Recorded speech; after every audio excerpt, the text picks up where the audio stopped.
সম্পাদককে phone দেন, বিপদে পড়ে সম্পাদক ফোন ধরেন, সম্পাদককে খুঁজেই পায় না। এমনও মিডিয়া আছে কিছু যে পুলিশের কাছে ধরা খেয়েছে বা কোনো কারণে পুলিশ আটকাইছে, সম্পাদককে ফোন দেওয়া হয়েছে, সম্পাদক ওই মুহূর্তে রাত ধরেন 12টা-1টা বাজে ওই মুহূর্তে বিপদে আনার জন্য বলে ওনাকে আমি চিনি না। সেই মুহূর্তে ওই সংবাদকর্মীদের অবস্থাটা কি হতে পারে? এমন পরিস্থিতি কিন্তু আছে।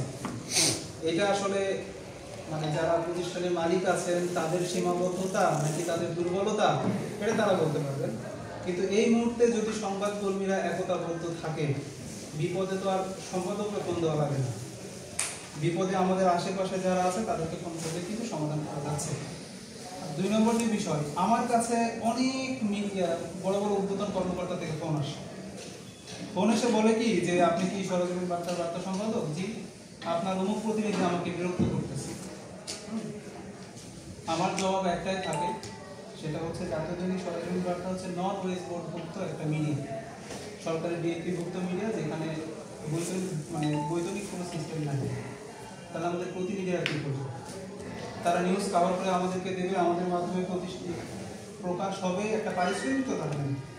2 নম্বর কথা হচ্ছে যে আপনি যদি আপনার জায়গায়, আমি নর্মালি সবাইকে বলি, কেউ আমাকে ফোন করে, সে মন্ত্রণালয় থেকে হোক, কোনো ডিসি অফিস থেকে হোক, যেখান থেকে হোক, আমি নর্মালি বলি যে আপনার জায়গায় আপনি ঠিক আছেন তো? আপনার জায়গায় যদি আপনি ঠিক থাকেন, পৃথিবীর কোনো গণমাধ্যম কর্মী আপনারা বিরক্ত করতে পারবে না। সমস্যা যদি আপনার মধ্যে থাকে, সেই তথ্য যদি আমার গণমাধ্যম কর্মী পায়, সে তো নিউজ করবেই। এটাকে আপনি বিরক্ত বোধ করলে তো সে আমার করার কিছু নাই। এখন সে কিন্তু তখন অন্য দিক দিয়ে চেষ্টা করবে সংবাদকর্মীর বিরুদ্ধে কোনো কুৎসা রটাতে, সংবাদকর্মীকে বিপদে ফেলাইতে। হ্যাঁ, এই মুহূর্তে আমার সেই সংবাদকর্মীর কাজ কি? কাজ হচ্ছে আপনারা এই নোয়াখালীতে যে আপনারা আছেন, এতগুলো সংবাদকর্মী আমার ভাই বোনেরা আসছেন, একজনের বিপদে যদি আশেপাশে সবাই আসেন, নিজের ভাই মনে করে যদি থাকেন, তার ভেতরে সাহস থাকবে।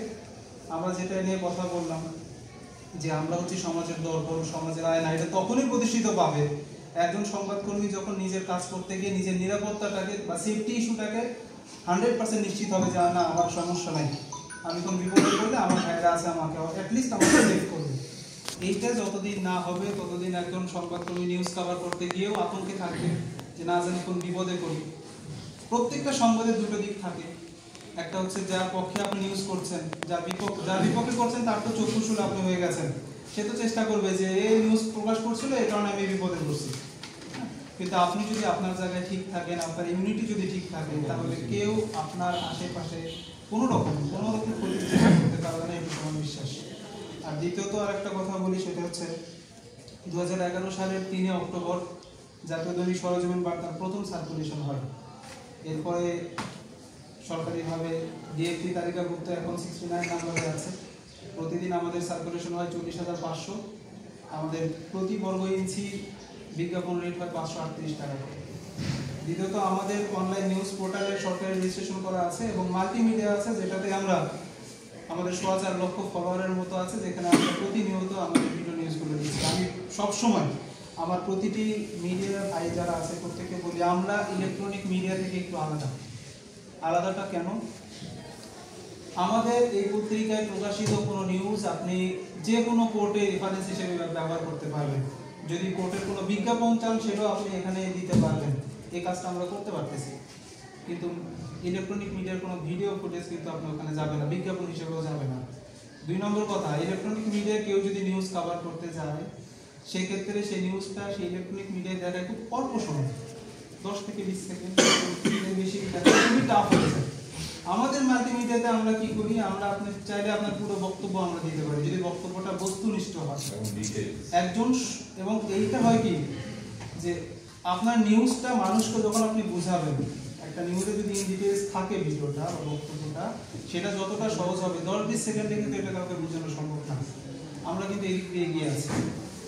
এখন আমার কথা হচ্ছে যে আমি এখানে আসছি সরজমিন বার্তার পক্ষ থেকে, কিন্তু আমি আসছি গণমাধ্যম কর্মী হিসেবে এবং আপনারা এখানে আসছেন গণমাধ্যম কর্মী হিসেবে।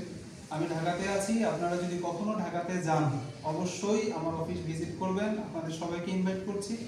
একই সাথে আমার এখানে যারা আছে, আমার ভাই ব্রাদার আছে যারা, তারা অবশ্যই মিলেমিশে একসাথে থাকবেন, এইটুকুই আমার চাওয়া।